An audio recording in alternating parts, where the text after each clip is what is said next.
करते हैं board paper 2024 से क्वेश्चन नंबर 29। तो क्वेश्चन नंबर 29 के अंदर कह रहा है कि find the ratio in which the line segment joining the points 5,3 and -1,6 is divided by Y axis. तो इस तरीके से हमने एक डायग्राम बना रखा है जिसमें ये वाई कोऑर्डिनेट है, ये वाई एक्सिस है और ये एक्स एक्सिस है, और यहाँ पे एक जो ए पॉइंट है ये 5,3 दिया हुआ है और जो बी है ये -1,6 दे रखा है, और ये जो ए बी लाइन है ये पी पॉइंट से डिवाइड हो रहा है M1:M2 के रेशियो में।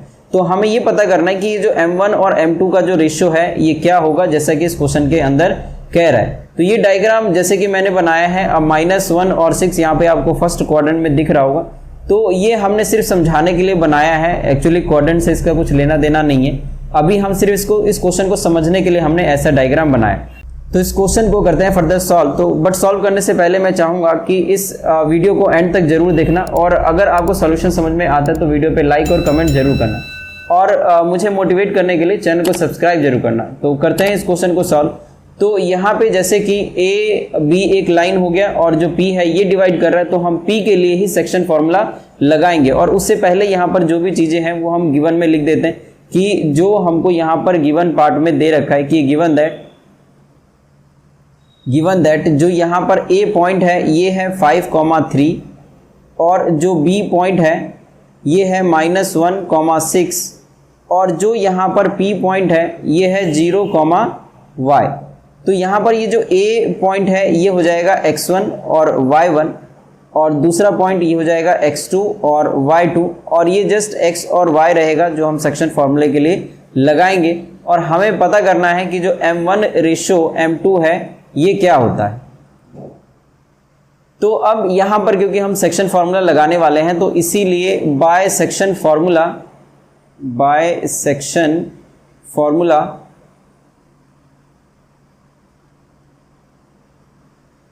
जो ये PXY हो जाएगा, इसके लिए M1x2 plus M2x1 upon M1 plus M2 और M1y2 plus M2y1 upon M1 plus M2।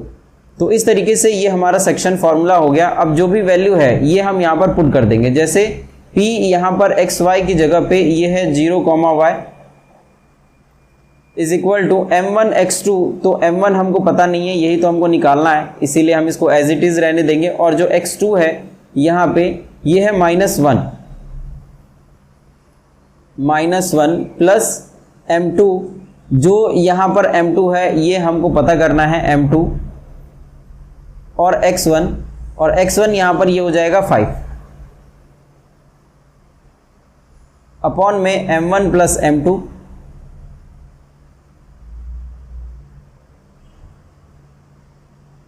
Comma इस y के लिए हम यहाँ पर सेम लिख लेंगे जैसा है उसी तरीके से, क्योंकि इस y का यहाँ पर काम नहीं है इस रेशो को निकालने के लिए। तो इसीलिए अब यहाँ पर हम इक्वेट कर देंगे x कोऑर्डिनेट को, तो यही चीज़ हम लिख देंगे, या फिर कंपेयर करना, कंपेयरिंग x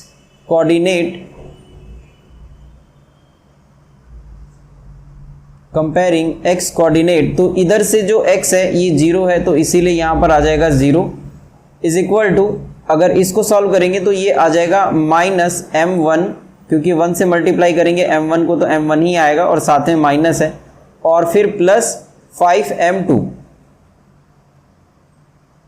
अपॉन में M1 प्लस M2। अब ये जो M1 प्लस M2 है, अगर इसको इससे मल्टीप्लाई करें, 0 से मल्टीप्लाई करें, क्रॉस मल्टीप्लाई करें, तो जो आंसर है ये आ जाएगा 0 इज इक्वल टू, अब जो इधर बच गया सिर्फ इतना ही पार्ट ये रह जाएगा। तो M1 ये माइनस में है और प्लस 5M2।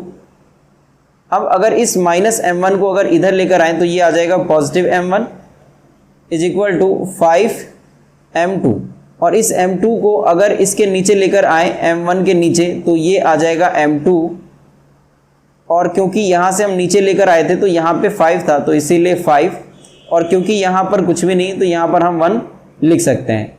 तो m1 अपॉन में m2 जो है ये 5:1 आ गया, तो इसीलिए 5:1 ये हमारा रेशो हो जाएगा। तो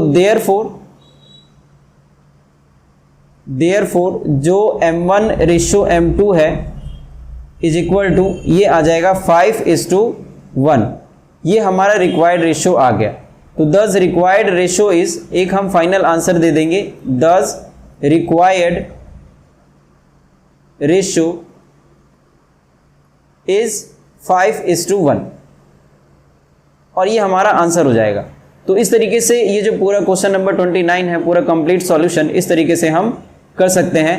तो यहाँ पे जो हमने y कोऑर्डिनेट है, क्योंकि इसकी ज़रूरत नहीं थी इसीलिए हमने इसको लिखा नहीं यहाँ पर, इसे कोऑर्डिनेट्स को, इसको हमने कंपेयर नहीं किया, क्योंकि यहाँ पर जैसे x और जो इधर जो x दे रखा है इसको कंपेयर करने से ही हमारा जो आंसर है वो आ जाएगा। तो आपको बहुत ध्यान से समझना है कि मैं किसको कंपेयर करूँ, तो जिसकी वैल्यू दिया रहता है। जैसे यहाँ पर जो p है वो x 0 है और y कोऑर्डिनेट है, तो क्योंकि ये 0 दे रखा है तो जो हम रेशियो निकालेंगे वो 0 की मदद से निकालेंगे, क्योंकि यही पार्ट गिवन है। और अगर वो बोलता कि जो ये पॉइंट है जो इसको डिवाइड कर रहा है इसको भी निकालो, तो हमें इस y की ज़रूरत पड़ती, तो उसके लिए हम क्या करते हैं, y को कंपेयर करते हैं, मतलब कंपेयरिंग y कोऑर्डिनेट, और उसको फर्दर वहाँ पर m1 और m2 का जो रेशियो है ये भी पुट करते हैं, तो जो y कोऑर्डिनेट है वो भी आ जाता। तो यहाँ पर जो p है 0y उस तरीके से हम निकाल सकते थे, बट ऐसा कुछ भी नहीं है, उसने बोला है कि रेशियो निकालो, तो हम रेशियो को यहीं पर निकाल के और छोड़ देंगे।